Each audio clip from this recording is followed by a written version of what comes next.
Boa tarde, pessoal.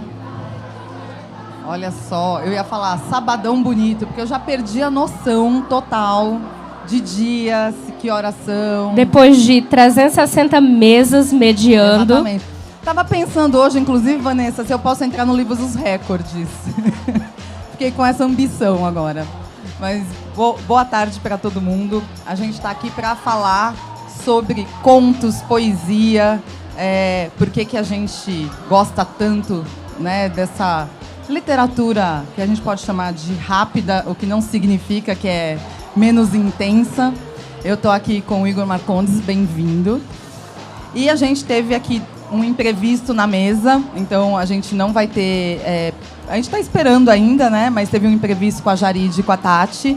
Então, Vanessa, que estava aqui, que a gente pegou a Vanessa para virar patrimônio aqui do stand. Então, Vanessa Passos está aqui. Então, muito obrigada pela sua disposição, tá? Eu vou deixar vocês se apresentarem. Hoje era um dia que eu ia apresentar, mas, obviamente, que eu não sei decor a sua bio, Vanessa. E não vou te expor, fica tranquilo. O que eu posso falar é que ela é a vencedora da última edição do Prêmio Kindle de Literatura. Então, estamos falando com alguém extremamente capaz. E vou deixar, então, vocês se apresentarem, já contando um pouquinho da trajetória como leitores. Assim, antes de autores, normalmente nós somos leitores. Então, eu quero que vocês falem um pouquinho de vocês e já falem aí como foi a entrada no mundo dos livros. Vamos começar, Igor? Boa tarde a todos. Meu nome é Igor Marcondes. Eu sou autor best-seller na categoria de poesia da Amazon. Tenho 6 livros publicados de forma independente, inclusive utilizando o KDP. Põe mais perto o microfone. Assim. Desculpa, gente. Agora sim, né? Até eu tô ouvindo. Mês passado eu lancei um livro chamado Gozo Poético, de poesia homoerótica, pela YouBook. E estou participando do projeto Leituras Rápidas da Amazon, no qual estou publicando uma série de poemas chamado Tudo Que Dói. Sou formado em letras pela USP e estudei um período literatura e linguística hispânicas no Chile, na PUC de Santiago. E o meu contato com a literatura começou muito cedo, com a influência da minha família, né? Meu pai tinha e tem ainda uma biblioteca muito interessante de gibis, de livros, romance, de, sei lá, Victor Hugo a qualquer outra coisa que vocês possam imaginar, de mitologia grega e por aí vai. Então, desde cedo ele incentivou muito a leitura em casa. E isso foi me contaminando aos poucos, também pelas músicas que ele ouvia, né? Ele é fã de 14 Bis, de Caetano, Gil. Então, tudo isso foi, de certa forma, construindo essa paixão pela literatura, mas principalmente pela poesia. E aí, conforme os anos foram passando, né, na escola a gente vai descobrindo algumas características nossas, né? Sei lá, vai fazer uma redação e a professora elogia, vai fazer uma prova que tem dissertação e a professora gosta. E, de certa forma, os professores também foram cultivando esse sentimento em mim, até culminar naquele momento, né, difícil do fim da adolescência, de escolher qual carreira seguir. E aí, no curso pré-vestibular, eu tive também outra professora que foi muito importante, que me falou da carreira de letras, e eu fui conquistado pelas possibilidades, não só da carreira em si, né, do mercado, mas também de exercer o que eu sentia que era um chamado inato, digamos assim, para tentar me tornar um escritor. E aí, quando eu entrei na letras, deslanchou. Eu encontrei o caminho certo. Foi mais ou menos assim, de forma resumida. Que legal que a gente tenha aí alguns encontros, né, na nossa trajetória. Eu também sou graduada em letras e eu sou Vanessa Passos, sou escritora, professora de escrita criativa e doutora em literatura. Fui vencedora com o meu romance, A Filha Primitiva, que é o meu romance de estreia, mas eu falo que nasci na literatura com conto, com a narrativa curta. A gente vai falar bastante sobre isso aqui também. Os livros foram os meus primeiros melhores amigos, né? Antes de eu ser essa pessoa que gosta de microfone, que gosta de conversar, que gosta de estar com gente, eu já fui uma pessoa muito tímida. E essa minha timidez foi o que me levou para os livros. Porque na escola eu me escondia na biblioteca. Tocava o intervalo, eu tinha pânico.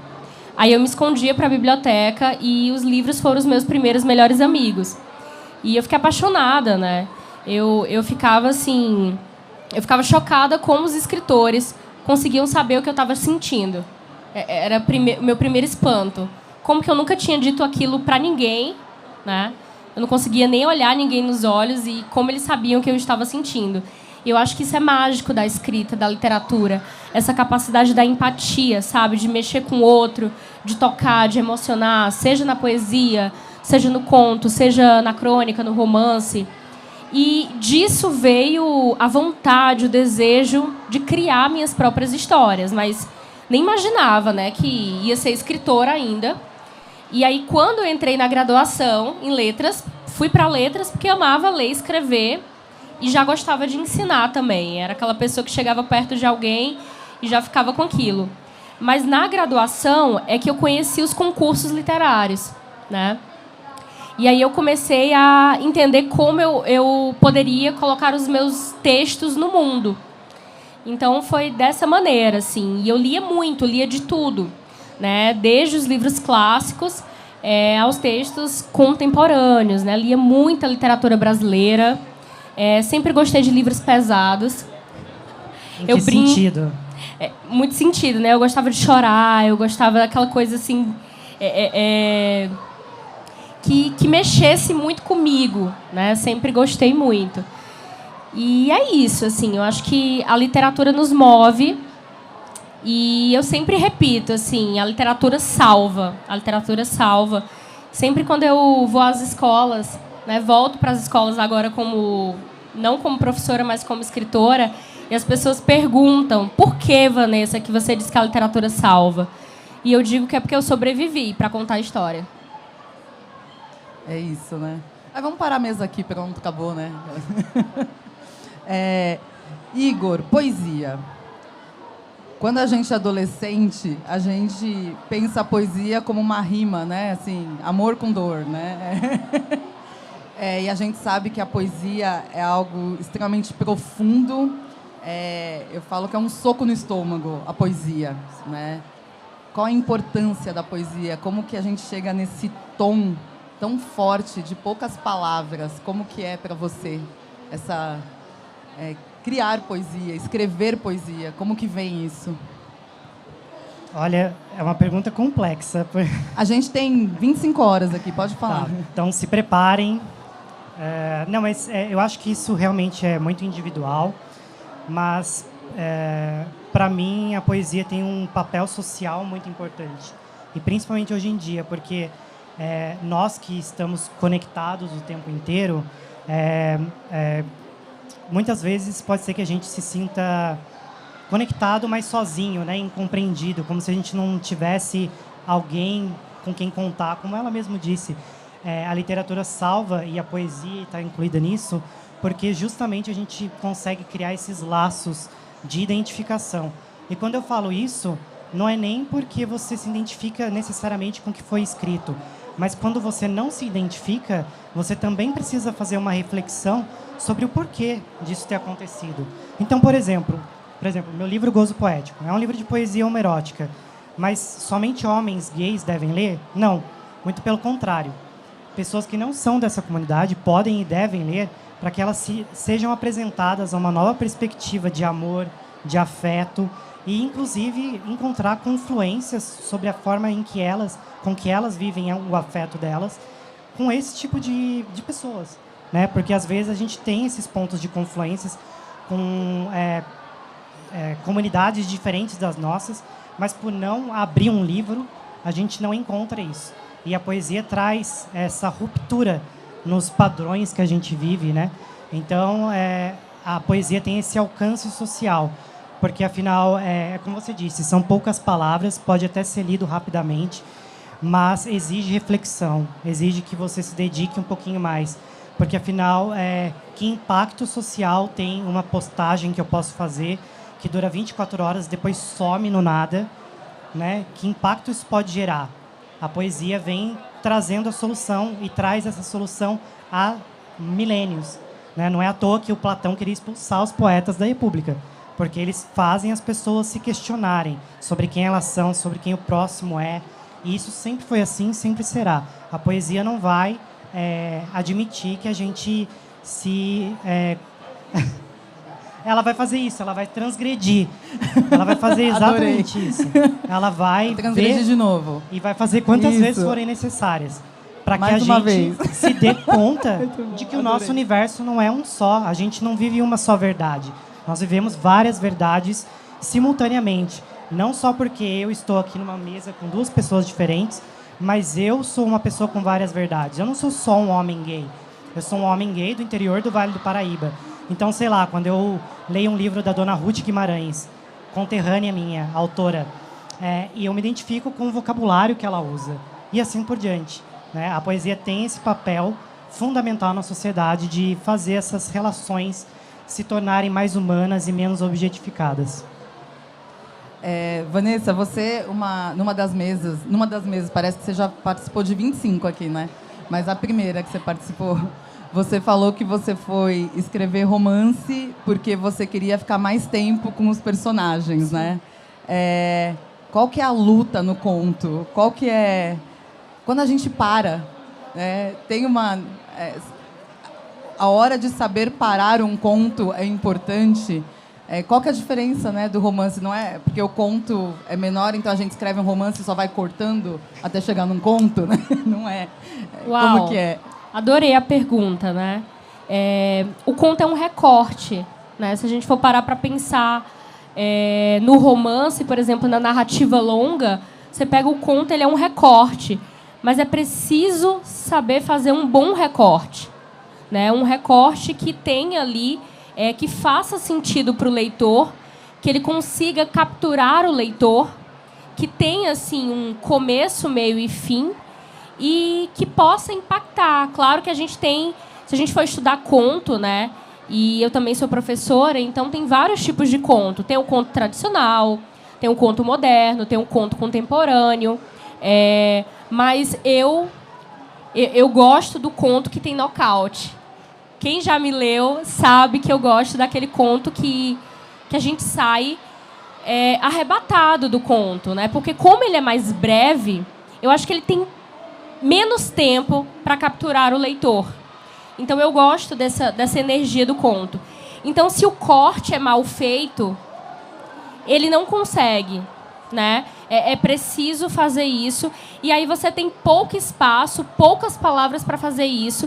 E eu acho importante também conseguir, nesse breve espaço, um background daquele personagem. Porque não vai dar tempo contar a vida inteira dele. Mas ele precisa ter vida, ele precisa ter consistência. O leitor precisa olhar para ele e sentir que ele está vivo. Então, conseguir fazer tudo isso em poucas linhas é difícil. Por isso que as pessoas dizem, não, o conto é mais fácil. Tem gente que acha assim, eu comecei no conto e vou para o romance porque o conto é mais fácil. Não é, gente. Conto é muito difícil, né? Não é fácil escrever conto. A concisão é muito difícil. Né? Saber o que tirar, saber o que cortar, às vezes você corta demais. Tem gente que começa o conto e aí depois percebe que tem que terminar à pressa e aí termina-se de uma vez e o leitor fica, acabou? Que nem aqueles filmes, não sei se vocês já assistiram os filmes e eu não acredito que subiu aquelas linhas e o filme acabou. Vocês já tiveram essa sensação? Então é isso, né? Pensar muito bem no que colocar e no que tirar, porque enquanto eu tenho uma sensação de que o leitor, no romance, ele tem mais paciência. Ele é mais paciente, porque ele fica assim, isso não funcionou, mas como o romance é longo, eu vou dar mais uma chance, porque pode ser que mais pra frente melhore, então ele vai dando mais chances. Mas como o conto é curto, se não pega, ele abandona logo. Entendeu? Então, assim, o conto, ele exige mais. Então, quem estava achando que ia começar escrevendo conto para depois ir para romance, pode ser, né? Mas não é fácil, né? Não, não é fácil.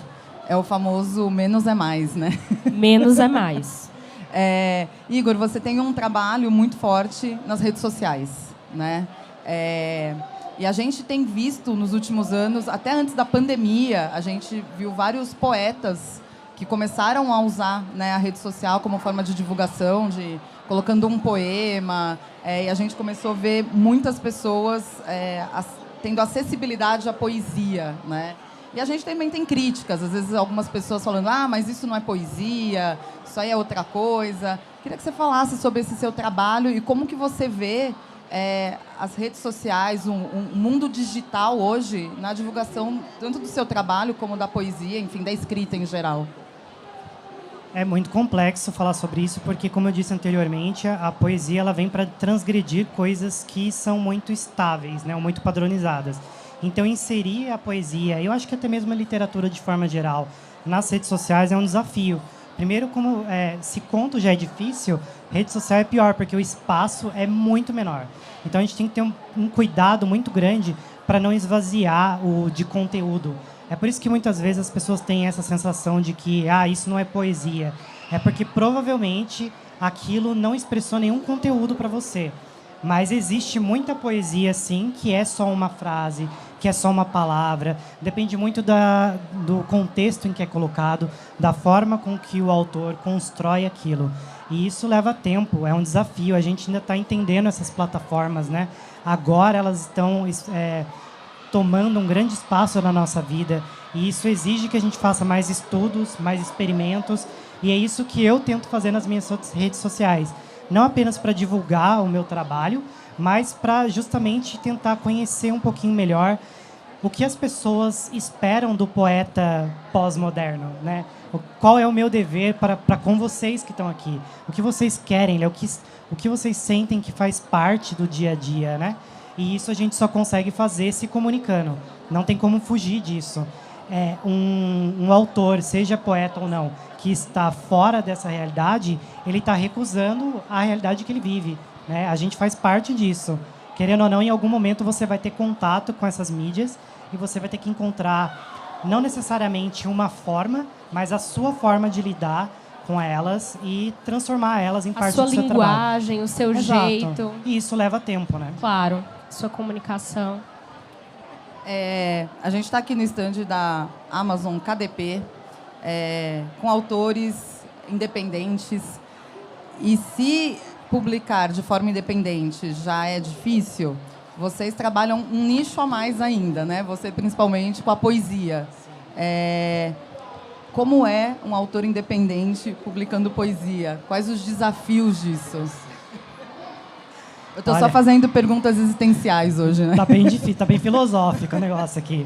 Mas eu espero que com a minha experiência as pessoas consigam também se arriscar, mesmo, né? Porque grande parte do trabalho como autor independente, não somente poeta independente, é se arriscar, porque nada é assegurado, né? A gente não tem nenhuma segurança de que vai haver sucesso, nem como autor assinado por editora, né? Não. Nada nos é prometido.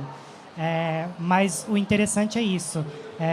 Anteriormente, né, era muito difícil você conseguir algum destaque de alguma forma, ou mesmo se publicar.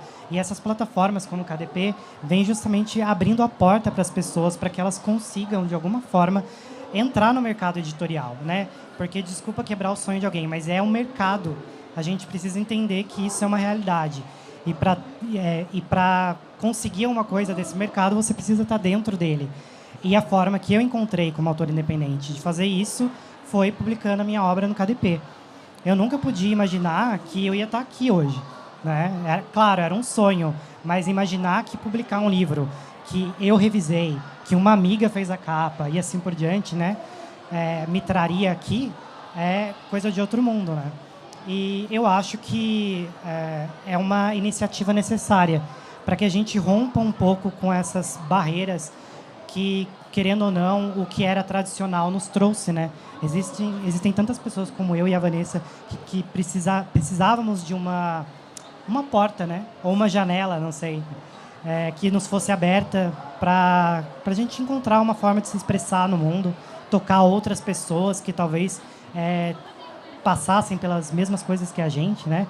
Como eu disse, eu sou um homem gay do interior do Vale do Paraíba. Imagina quantos outros homens gays desse local podem se identificar com a minha história ou com o que eu escrevo. Então é super importante. Acho que a gente precisa aproveitar cada vez mais dessas mídias.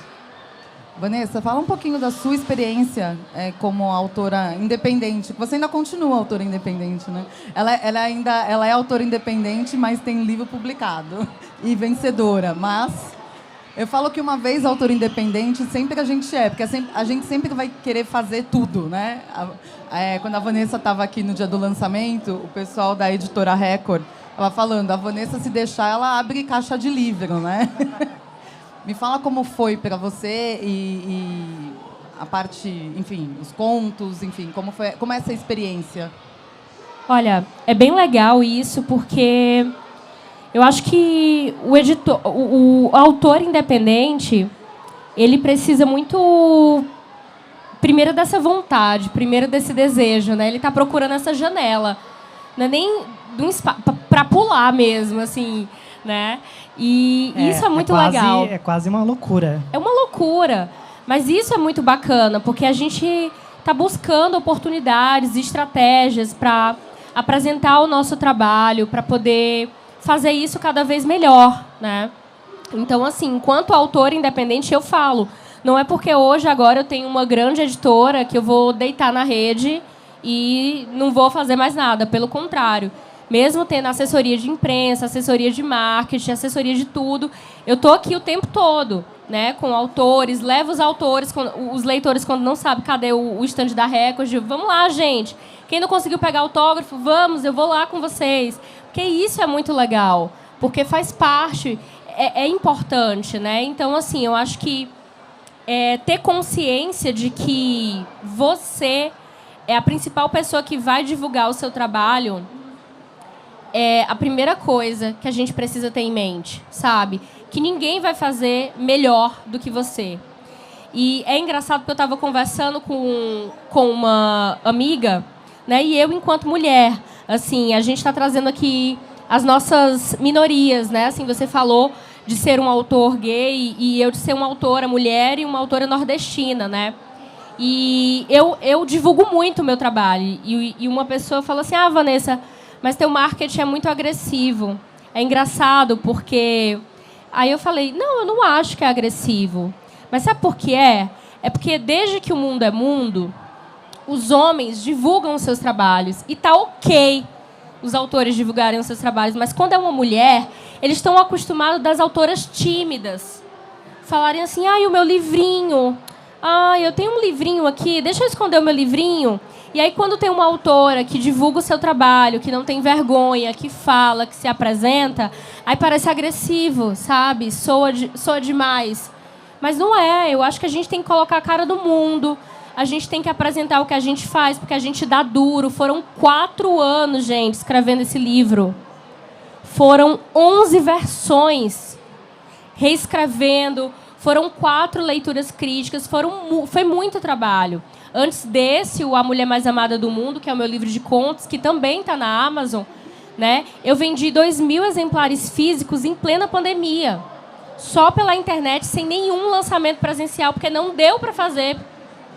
Só no trabalho. Então, é muito trabalho, né? A gente trabalha muito com rede social, falando com pessoas, conversando, apresentando, estudando sobre marketing, estudando sobre o mercado editorial, estudando sobre as tendências, né? Então, eu acho que é esse processo de estar buscando conhecimento, inclusive, assim, de se deslocar, por exemplo. Eu estou estudando agora a possibilidade de, depois que eu terminar o meu pós-doutorado em Porto Alegre, vir morar aqui em São Paulo, porque as coisas acontecem aqui. E eu tenho uma filha de 11 anos, eu não tenho como ficar deixando ela lá e todo mês viajar para cá e deixar minha filha só, entendeu? Então, tudo isso é trabalho, né? É desafio para a gente enquanto autor. Então, é isso, assim. Quando a gente pensa em poesia, muita gente pensa em inspiração, né? A gente senta na frente, não é nem no computador, é num caderninho, pega o seu lápis, vai para um parque e ali desce quase que desce o Espírito Santo, né? Assim, e o que você acredita, e você escreve. Eu primeiro quero que você desmistifique, acabe com isso, deixar bem claro que não é isso. E me fale, isso é uma curiosidade minha mesmo, real, como que é a produção da poesia no sentido de revisão, se você volta para o seu texto, se é uma coisa que você fala, não, isso aqui saiu e é assim mesmo, isso aqui é o punch e é isso que vai ficar, ou se tem todo esse processo editorial que a gente tem na maioria, que deveria ter, inclusive, em todos os livros, que é revisão, é alguém que leia, é alguém que fala, olha, isso aqui não está legal. Queria que você falasse disso, porque eu acho que é uma coisa pouquíssimo falado. A gente pensa na poesia mesmo como algo, vou colocar o que eu estou sentindo para fora, né? Então, a inspiração, eu também acho que é algo muito individual, né? Mas da forma que eu aprendi a desenvolver a inspiração, porque é isso, vem às vezes um pensamento ou uma vivência, uma experiência, ou sei lá, acontece alguma coisa na sua frente, e isso dá um clique no seu cérebro para você contar alguma coisa. Insight, né? Assim. Seja uma história, seja um poema. Só que você precisa desenvolver isso. Não basta simplesmente sentar e deixar fluir, porque muitas vezes você vai estar fazendo isso numa sessão de terapia, não no papel ou na frente do computador. E aí é isso. A inspiração, ao meu ver, precisa ser trabalhada. E eu sei que para muitas pessoas, às vezes, isso soa como, nossa, você está transformando algo tão bonito e romântico como a literatura e a poesia num trabalho, mas é trabalhoso, né? Exige tempo. Quantas vezes eu já quebrei a cabeça 3, 4 horas pensando em 2 versos e não consegui resolver, não consegui chegar numa coisa que me agradava. Então, a inspiração precisa ser trabalhada. De que forma? Estudando, né? E esse estudo pode ser realmente se aplicando, sei lá, na faculdade. A Letras me ajudou muito a ter essa visão crítica das coisas, né? Inclusive das coisas que eu escrevo, mas também lendo. E não lendo somente poesia, né? Mas lendo filosofia, romances, qualquer coisa que te instigue, né? Que traga justamente conteúdo para você ter inspiração, né? Uma pessoa que fica trancado em casa e não tem qualquer contato com a vida em seus mais amplos sentidos, não consegue ter inspiração, né? Pode até acontecer em raros casos, mas isso vai ser extremamente limitado, né? E qual era a outra pergunta? A pessoa agora me pegou, né? Qual era a outra pergunta? Na minha cabeça eu já tô na terceira que eu vou fazer daqui a pouco. Era sobre a editoração da poesia. Isso. Desculpa, gente. Mas sim, continuando na mesma pegada, porque é um trabalho. Eu gosto, sim, de que outra pessoa revise, porque a nossa visão fica viciada, né, depois de um tempo. Eu não sei você, mas, por exemplo, esse último livro, eu li ele mais de 15 vezes. Então, chegou um momento que eu já tenho ele quase todo decorado. Pontos cegos, né? Acaba Exato. Que... E mesmo assim, às vezes acontece de a gente deixar passar alguma coisa, né? Ninguém é perfeito. Mas é essencial que alguém, nem que seja, né, a gente está falando de autores independentes aqui, nem que seja um amigo seu que você confia, pede para alguém ler, né? Para que a pessoa não apenas te dê uma opinião sobre o conteúdo, mas se a pessoa puder encontrar alguns erros, dar algumas dicas, né? Faz parte. Como autor independente, a gente acaba fazendo um papel de editor às vezes também, né? A gente aprende na marra fazendo isso, mas eu acho essencial. A poesia, ela tem essa subjetividade de que ela por conta da beleza que ela traz, somente inspiração, mas não. Ela exige que você trabalhe, gaste seu tempo produzindo ela, e isso é fundamental para o resultado ser o mais próximo possível do que a sua ideia concebeu. Vanessa, como que é esse processo para você, principalmente em contos? Queria que a gente ficasse... que você já falou um pouco, né, dessa questão de vai e volta, tem que ser maior, menor, mas como que é esse processo aí, essa inspiração que tem que ser trabalhada? Adorei isso. Inspiração que tem que ser trabalhada. Maravilhoso. Na escrita do conto, né? É interessante porque, no caso do conto, eu tenho uma coisa que eu chamo de banco de ideias, né? Eu tenho um caderninho, enfim, em que eu vou anotando esse banco de ideias. Tudo aquilo que, de alguma maneira, pode... Eu gosto do termo inspiração ativa e não passiva, que a gente pensa sempre nessa coisa como algo receptivo. né? Mas a inspiração ativa é tudo aquilo que, de alguma maneira, pode mexer com a gente. Às vezes, uma fala, às vezes um diálogo, às vezes uma imagem. Tudo pode ser matéria para ficção. Né? Inclusive, no meu livro, A Mulher Mais Amada do Mundo, que é o meu livro de contos, e eu adorei o que o Igor falou sobre não só a ficção ajudar na escrita, mas outras leituras. Por exemplo, eu tenho um conto que traz o tema da gordofobia, e esse conto surgiu porque eu estava estudando sobre compulsão alimentar. Não tinha nada a ver com ficção.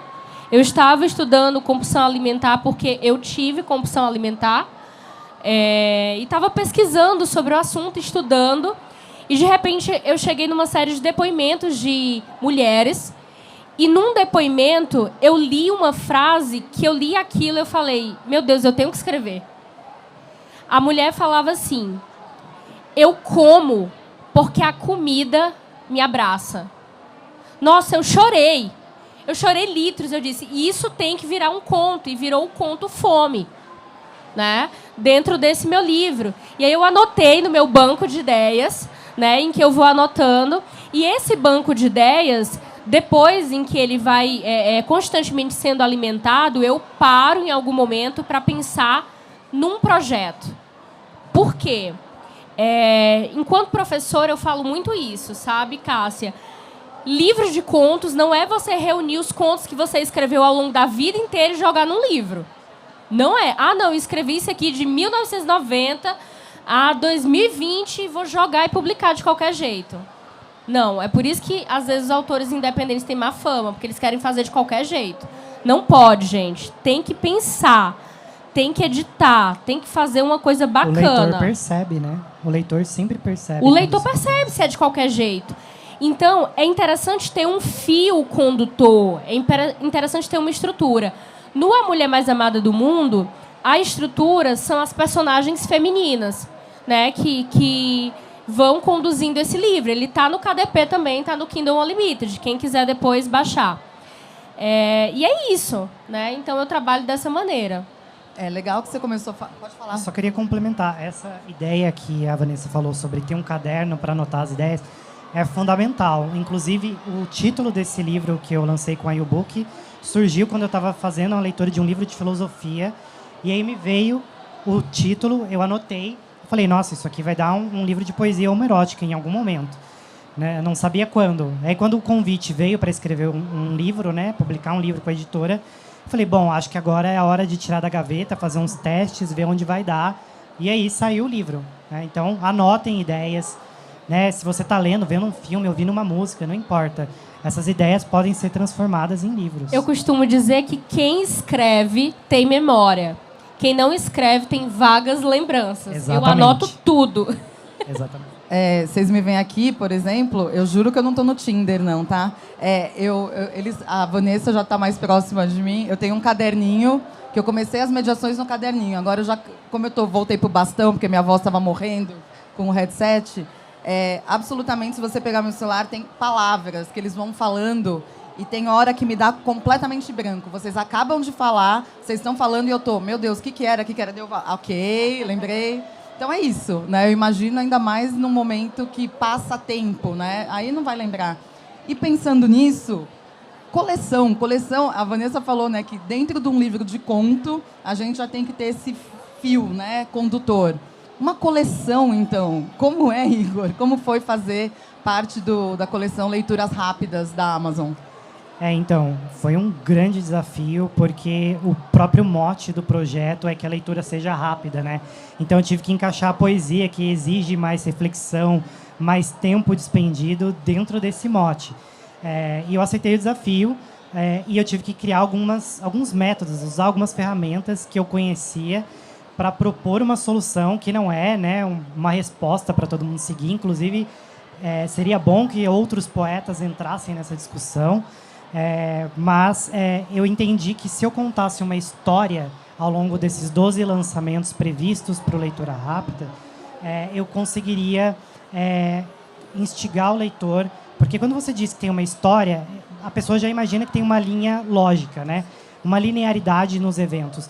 Principalmente quando você começa com o livro que eu comecei, que é Desde o Nascimento. Então a pessoa já imagina, bom, o personagem vai contar a história dele, vai ter início, meio e fim, e isso já vai facilitar a compreensão e a absorção da história. Depois eu percebi que se eu usasse rimas, eu conseguiria, talvez, dar uma fluidez melhor para a leitura. E isso, não estou querendo aqui dar... É um assunto polêmico, né, as rimas, porque muitos teóricos dizem que você consegue ditar o ritmo da leitura pelas rimas. Eu ainda não tenho uma opinião formada sobre isso, mas eu consigo deixar a leitura mais fluida com as rimas. Então, usei dessa tática também. E o terceiro elemento foi que, como são 12 lançamentos, eu dividi em 12 capítulos a história, e cada capítulo tem 7 poemas. Nossa, e por que um conteúdo tão pequeno? Justamente porque eu entendo que o leitor vai ser desafiado a voltar, a reler, a refletir. E talvez se eu fizesse mais do que 7 poemas, isso poderia deixar o leitor exausto no final da leitura. Então, esses foram as três ferramentas, digamos assim, que eu usei para criar essa história do Leituras Rápidas, que se chama Tudo o que Dói. Se está funcionando, eu ainda não sei, estou esperando o projeto acabar, né? A gente vai finalizar o último lançamento em agosto. Todas as partes já lançadas estão disponíveis no Prime e no Kindle Unlimited.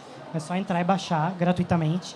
E, bom, quem lê me conta se funcionou também, né? Eu tô reunindo os dados de alguns leitores que estão me mandando e quero ver essa discussão sendo solta no mundo aí, para a gente chegar a alguma conclusão. Eu comecei do meio, daí você falou que dá certo, né? Dá, pode então começar de onde você quiser, que cada parte tem um tema específico, mas, óbvio, seria interessante se você acompanhasse toda a história, né? O leitor vai ter um panorama maior, digamos assim. Lógico. Vocês dois já falaram aqui sobre dar voz, né?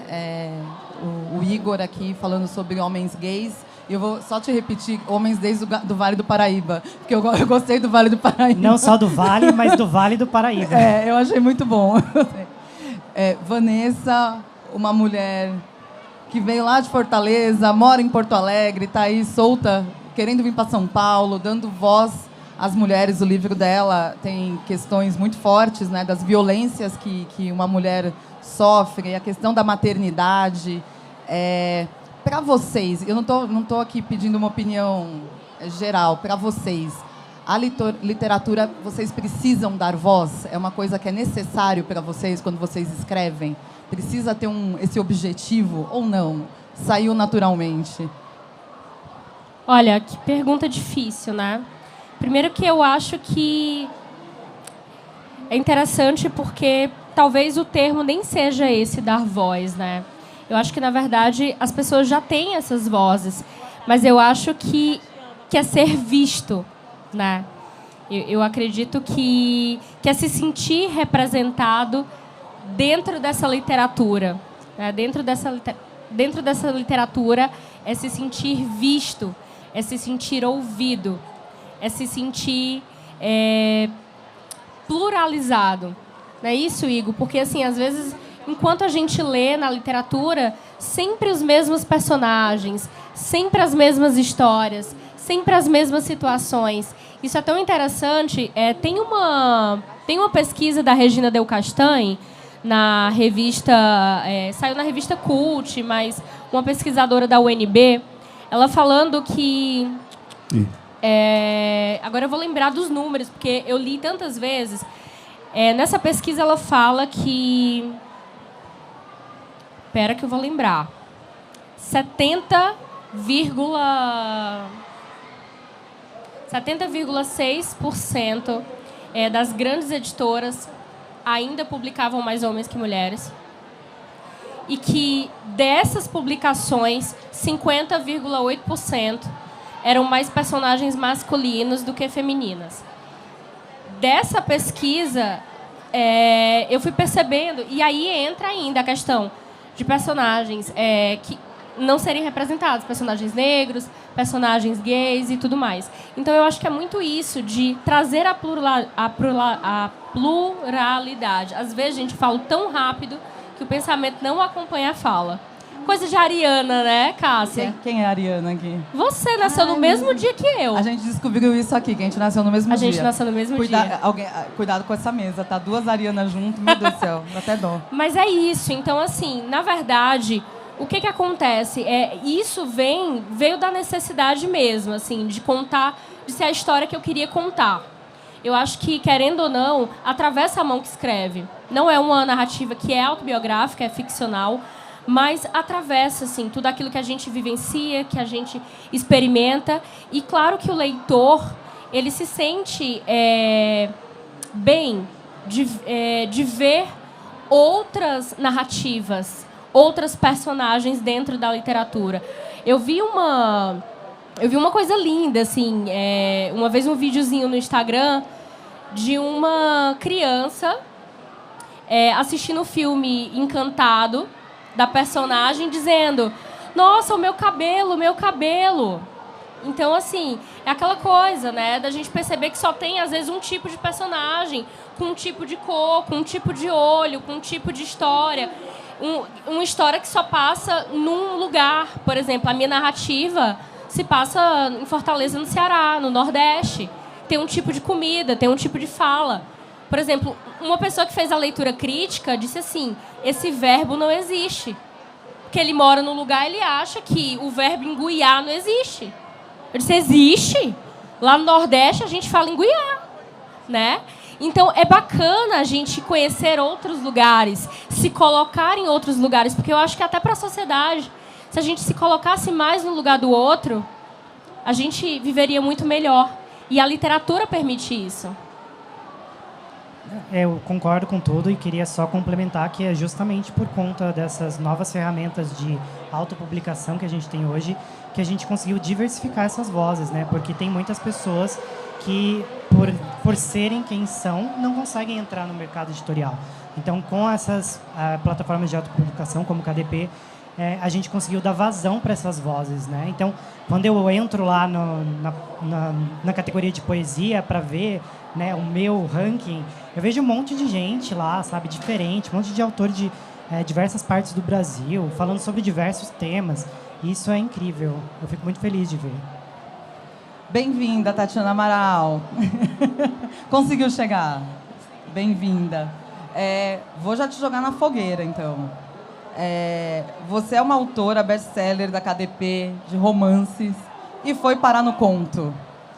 Como foi esse processo? Ou tinha o conto antes, foi para o romance, voltou para o conto? Como que foi? Boa tarde, pessoal. Eu sou Tatiana Amaral.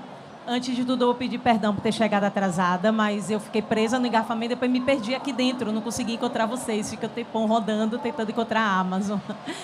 Enfim, eu sou uma romancista. Meus livros sempre são grandes, imensos, porque eu acho que eu preciso contar tudo, amarrar todos os pontos e entregar tudo ao leitor da forma correta. E quando eu tive o convite da Amazon para poder participar do Leituras Rápidas, eu não imaginei que seria tão difícil. Porque quando eles diziam para a gente assim, entrega 50 páginas, você escreve 50 páginas no Word do seu jeito. E aí, quando você sobe, vai para 120, 130. E aí eu fiquei desesperada. Ele falou: não, tem que ser 50 páginas. Aí eu tive que cortar a história no meio, dividir em 2. E aí eu falei: eu não tenho condições de escrever uma história desse jeito para ficar 50 páginas, dá mais ou menos umas 30 páginas no Word. E aí eu falei: eu não tenho condições de escrever uma história completa desse jeito, eu ainda não aprendi, então eu preciso fazer histórias cortadas. E aí, para eu participar, eu fiz a série Terra Santa. E cada conto a cada 2 contos era a história de um casal, todos dentro da mesma história, do mesmo mistério, cada um contando como foi que se enfiou naquela confusão. E agora, esse mês vai entrar o 11º, mês que vem já está pronto o 12º, e nós vamos ter o 13º, que vai ser para fechar tudo sem a ideia de que tem que ser 50 páginas. Então, eu preferi escrever o 3º como livro mesmo, o 13º, para poder eu conseguir trabalhar ele da forma como eu gosto de entregar aos leitores. Mas foi o maior desafio que eu tive até hoje, foi de escrever contos. Foi muito difícil. Tá vendo? Que a gente falou exatamente disso, porque a Vanessa foi do conto para o romance, né? E daí ela falou: se vocês acham que é fácil o conto, estão enganados, né? Essa dificuldade mesmo de parar. Eu gostei que você deu uma boa burlada e foi lá e resolveu, né? Falou assim, não vou conseguir isso aqui, vou dividir. Você é uma pessoa que, com os seus romances, alcança milhões de leituras na Amazon KDP. Você teve isso quando você escreveu o conto? Seus leitores foram para o conto também? Foram. Só que muitos esperaram chegar até uma boa parte, já que era uma continuação, para iniciar, porque tem que esperar 30 dias. Todas as vezes você lê o conto em um dia. Então, tem que esperar mais 30 dias para a continuação. Então, a maioria preferiu esperar, e agora, acho que desde o 8º, eles começaram a ler de vez, né, para conseguir chegar até o final. Para aguentar a ansiedade. Isso, Não, porque os fãs desses autores da KDP, eles já ficam ansiosos com o romance. Não sei quem foi que falou numa das mesas, que a pessoa falou assim, gente, eu subo o livro, que demorou, sei lá, 7 meses para eu conseguir fazer, daí passa 30 minutos, 1 hora alguém fala, acabei de ler, quando vem o próximo? Daí a autora falou assim, gente, tem um pouco mais de respeito comigo, demore 24 horas, por favor, né? Então, é um pouco isso, né? E o conto ainda, vocês leem rápido, mas a gente percebeu que eles demoram para escrever. Não é tão simples assim, né? E também queria que você falasse um pouco, antes da gente abrir aí para perguntas, sobre o seu trabalho com os leitores mesmo, né? De rede social, o quanto isso é importante para o autor independente. Hoje, não existe um escritor que consiga alcançar o leitor se não for através da rede social. Quando eu comecei, não era assim. Então, isso, para mim, foi um pouco de choque. Assim. Eu sou de uma turma de escritores que escrevia, entregava o livro, o leitor descobria o seu livro.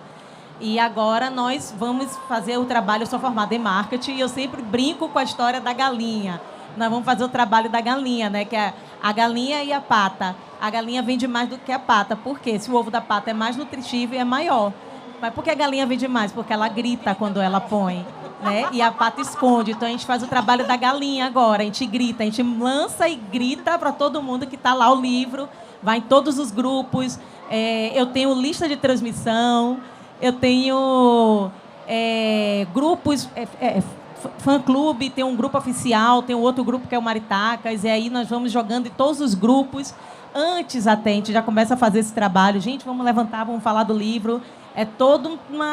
Existe uma forma diferente de tratar hoje, né, o lançamento. Então, o autor ele se torna um pouco de tudo. Ele não é só escritor, ele é marqueteiro, né? Ele é a pessoa que vai mexer na rede social, que vai ter que ter o design perfeito, que vai atrair, que vai chamar a atenção, que vai fazer a pessoa salvar para conseguir enxergar os próximos.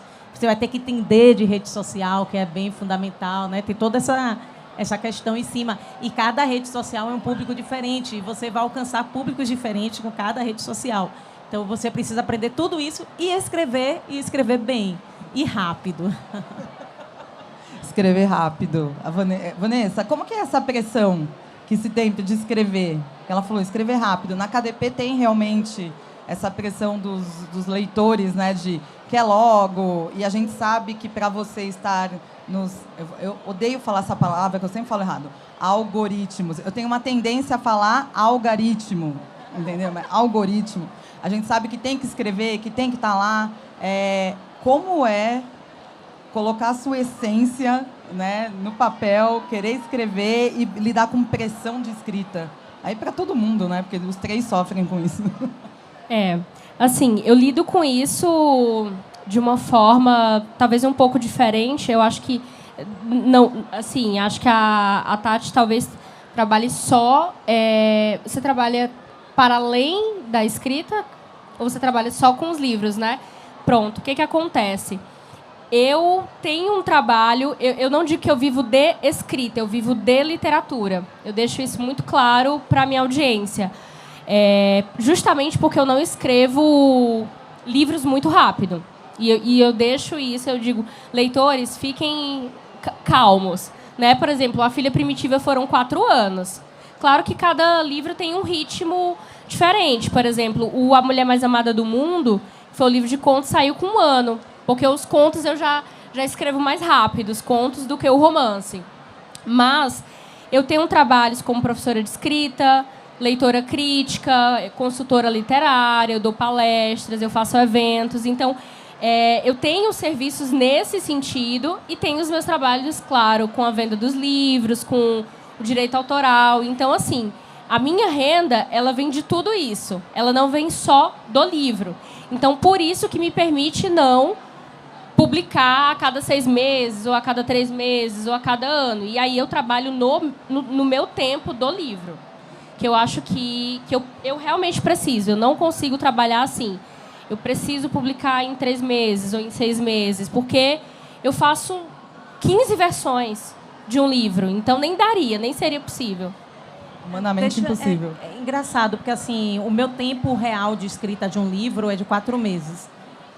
3 meses eu escrevendo e 1 mês de revisão, né? Que vai para a revisora, volta, eu releio e tal. 1 mês de revisão, mais ou menos, é uma média. Mas eu também dou aula de escrita e eu também faço revisão técnica. Só que eu não priorizo isso.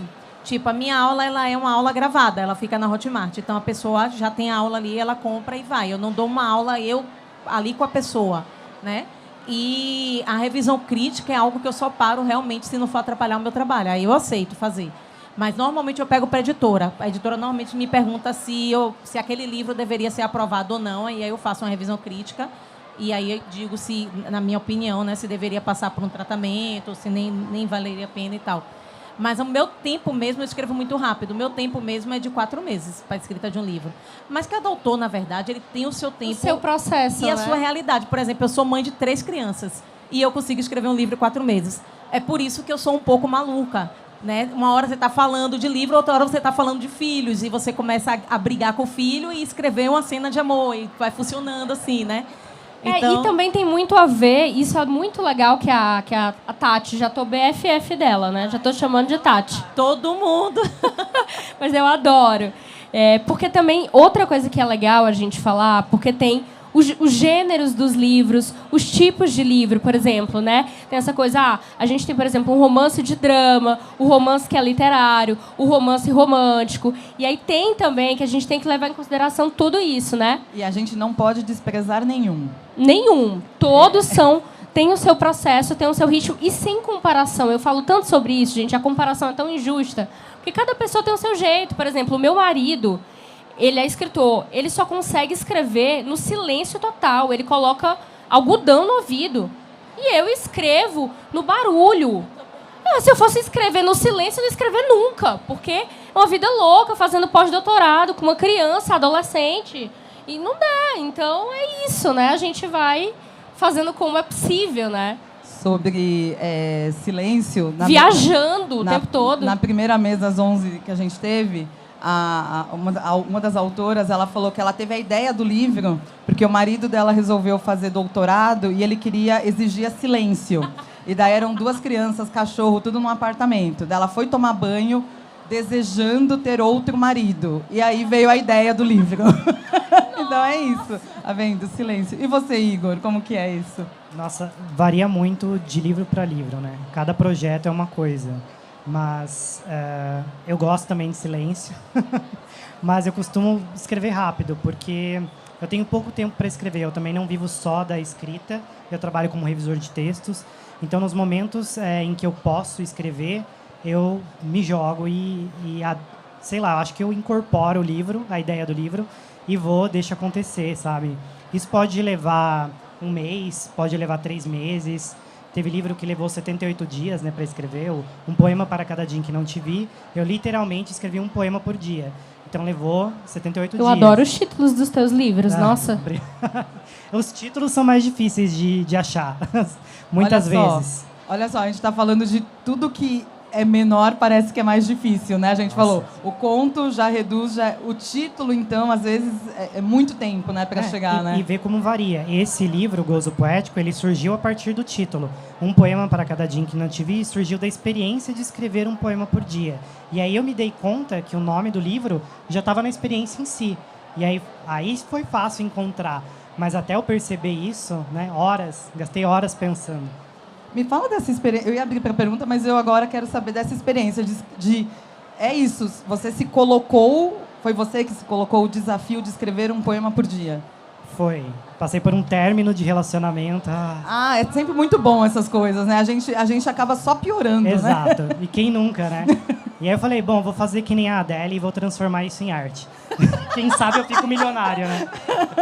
E aí eu peguei um caderno, literalmente. Dessa vez eu mudei a mídia, né? Não fui pro computador, peguei um caderno e comecei a escrever o que vinha. Qualquer sentimento que vinha, eu trabalhava ele num poema. E aí, um por dia. Eu não podia escrever mais do que isso. Era um limite. E, no final, surgiu essa coisa aí, esse livro.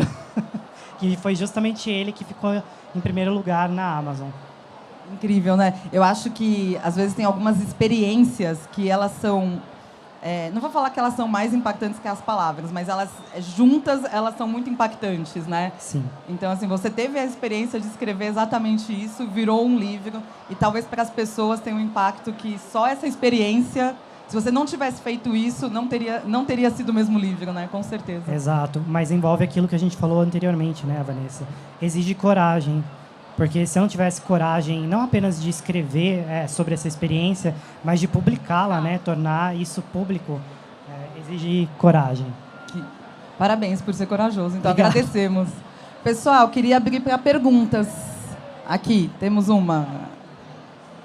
Bom dia, meu nome é Marina e eu gostaria de saber como fazer a divulgação de livros de contos, já que o romance se mostra, às vezes, para o leitor um pouco mais atrativo.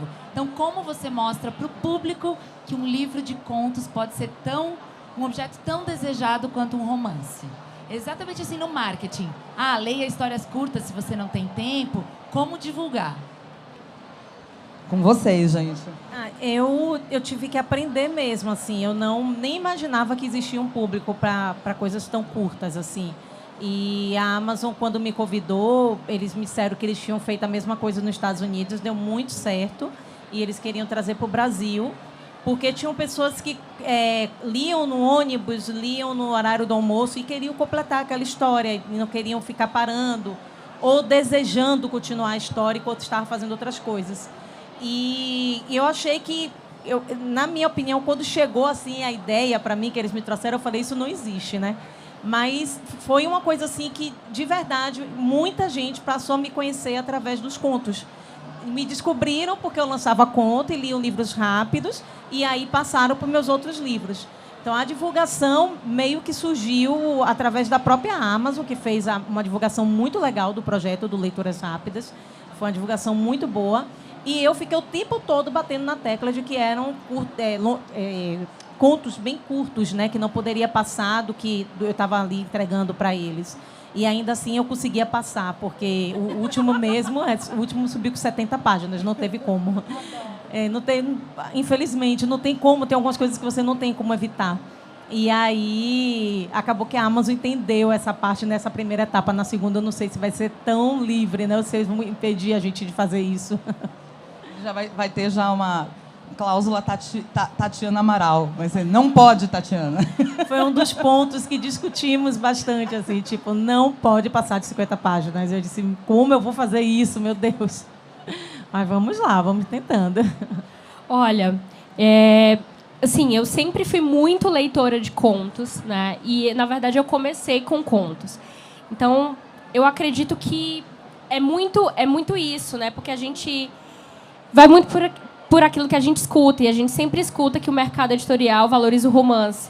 Então, aquilo já ficou como uma verdade absoluta. Então, a gente já pensa que ninguém lê conto, ninguém quer ler conto. Mas, na verdade, né, como eu falei para você, em plena pandemia, eu vendi 2.000 exemplares físicos da Mulher Mais Amada do Mundo. Isso sem falar nos e-books, né? Então, assim, eu acho que uma coisa que pode ser muito interessante dentro dessa proposta primeiro lugar, falar sobre essa questão do tempo mesmo, né, da leitura curta, porque tem gente que não tem tempo de ler. Você pode ler, por exemplo, os meus contos são curtíssimos. Você pode ler um conto por dia. Você pode ler e trabalhar com as temáticas também, que é muito legal, entendeu? Porque, eu não sei se vocês sabem, mas na pesquisa do Retratos de Leitura, existem 3 coisas que mais fazem as pessoas comprarem um livro. A primeira coisa é a capa, a segunda coisa é o título, E a terceira coisa... Quem desconfia o que é a terceira coisa? É o tema. E o tema está na sinopse. Então, olha que doido. O conto tem 1 milhão de sinopses, porque cada conto tem uma história. Então, você pode trazer vários temas. E aí você pode ganhar várias pessoas. Foi isso que eu fiz com a Mulher Mais Amada do Mundo. Eu conquistei o público leitor da jovenzinha à senhorinha. Porque eu tinha vários tipos de mulheres em diferentes contextos, em diferentes situações. Então, eu tinha a senhora que lia e amava aquele conto e a jovem que amava o conto.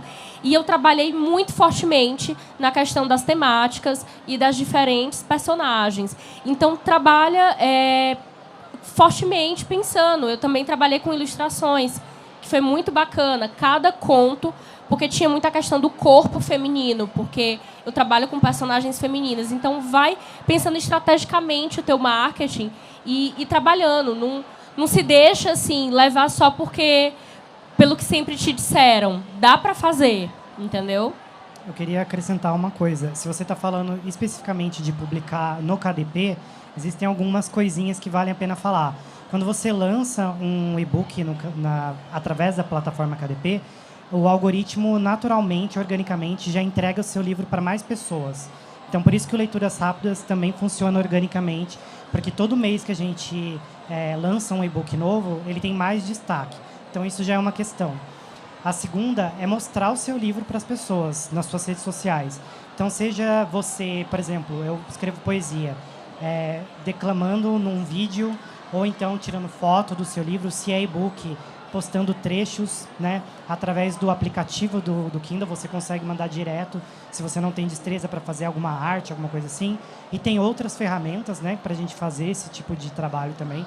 E rede social. Como a Tati falou, não tem como fugir hoje em dia. A gente precisa estar... Claro, não sei se em todas, porque nem todas, às vezes, estão de acordo com o que a gente faz como literatura, né? A gente precisa saber também. Às vezes, o seu trabalho não tem a ver com TikTok, mas tem a ver com Instagram.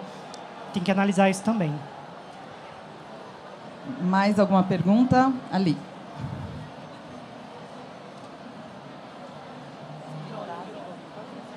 Oi, boa tarde. Meu nome é Mariana. E eu queria perguntar para os 3 autores, assim, vocês falaram mais cedo que vocês têm outros trabalhos além da escrita, professora, revisor de texto, faz revisão crítica. Então, como vocês lidam com esse tempo que às vezes pode ser escasso, né? E vocês gostariam de fazer outras coisas, realmente vocês gostam de ter essas várias coisas para fazer, ou vocês gostariam de se dedicar somente à escrita? Bom, eu não gosto, eu sou sincera. A minha profissão é escritora e esse ano eu tomei a decisão de eu ser só escritora mesmo. Há 12 anos eu trabalho como escritora, há 12 anos eu não trabalho para mais ninguém. Mas eu comecei a dar aula de escrita, porque as pessoas me procuravam sempre, todos os dias, pedindo conselho, pedindo o que fazer. E aí eu comecei a fazer essas aulas. Só que para mim foi fácil em relação a isso, porque, como eu falei, é gravado. Eu gravo a aula e deixo a aula no Hotmart. Mas sempre existe a turma dentro do WhatsApp. Eu tenho que ficar tirando dúvidas, eu tenho que ficar ajudando ali. Lógico, a pessoa comprou o curso, eu tenho a obrigação de ajudar a pessoa. E em relação às redes sociais, eu não suporto realmente ser eu que tenho que cuidar, né? O ideal é você ter alguém que cuide para você, porque é chato. E a revisão técnica, como eu falei, eu só pego se eu não tiver nada que vá atrapalhar. Assim, normalmente eu pego 1 por ano, 2 no máximo, para não me atrapalhar, porque eu fico muito tempo dentro do livro. Eu fico mais... eu trabalho de forma mais profissional dentro do livro de outras pessoas do que dentro dos meus próprios livros, porque dentro do meu livro eu não tenho muito saco para o que você precisa fazer de técnica, né? Porque é um saco, a verdade é essa. Até você entender bem e conseguir praticar, é muito chato. Mas como eu estou fazendo isso para alguém, eu tenho que fazer da forma perfeita. Então, eu trabalho bem forte em cima do livro da pessoa. Mas, realmente, não gosto. Eu gosto de escrever. É o que eu gosto de fazer. Então, esse ano eu decidi que eu queria escrever apenas, como foi no início. Então, eu entreguei muitas coisas. Eu desfiz a lojinha que eu tinha. Eu estou me desfazendo do blog. Estou me desfazendo das coisas para poder... Eu entreguei as redes. Eu estou fazendo uma série de coisas que é para poder eu só me dedicar à escrita mesmo. Eu divido desse sentimento. Eu queria só escrever, mas né, autor independente rala, a gente precisa fazer algumas concessões e como a revisão de texto representa a maior parte da minha renda, eu preciso ficar atrelado a ela por enquanto. Por enquanto. Gente, eu vou ser advogada do diabo. Ela já começa a rir de mim. Ô, Cássia, não ri. Só porque eu tô ariana. Já conheço. Já me conhece. Gente, na verdade, assim, eu tive uma transição de carreira porque eu era concursada e há uns 2 anos eu pedi exoneração para trabalhar vivendo de literatura. Mas eu amo ser professora de escrita, eu amo acompanhar autores, eu amo dar consultoria literária, eu amo fazer leitura crítica, porque eu tenho essa vocação de ensinar, assim, desde que o mundo é mundo. Eu não consigo me realizar sem isso. Tanto é que eu tenho uma trajetória acadêmica, né? Eu tenho mestrado em literatura, doutorado, estou no pós-doutorado. Quando eu entrei no doutorado, que eu deixei de lecionar, que foi quando eu tive o afastamento do concurso, na época, eu fiquei em crise, porque eu deixei de ensinar, porque eu sinto falta. Mas eu não queria ficar no concurso, eu queria ensinar escrita, porque aí eu uno o que eu mais amo, que é ensinar e escrita. E quando eu estou ensinando escrita, eu aprendo 2 vezes para mim. Aí eu fico alucinada. Eu fico empolgadíssima. Eu tenho alunas que vão participar da 7ª edição do Prêmio Kindle. Eu estou torcendo por elas. Eu estou alucinada com elas, sabe? Eu sou essa professora desesperada. Elas me acompanham no Pintura das Palavras, elas sabem. Então, eu sou apaixonada. Então, o que eu faço? O que eu faço porque eu sei que eu sou ariana, tem a ver com o meu perfil. Eu quero fazer muita coisa. E aí eu tenho que me organizar. Porque eu só vou ser feliz se eu fizer muita coisa. Se eu fizer só uma coisa na vida, eu não vou ser feliz. E aí eu tenho que me organizar, né? Eu dividir meu tempo. O tempo da professora, o tempo da mentora e o tempo da escritora. Aí eu me divido muito bem para dar conta de tudo e ficar feliz. Minha amiga Ariana, vou te dizer que conforme o tempo vai passando, você só vai querer fazer uma coisa, nada. Tô louca para chegar essa fase na minha vida, fazer nada.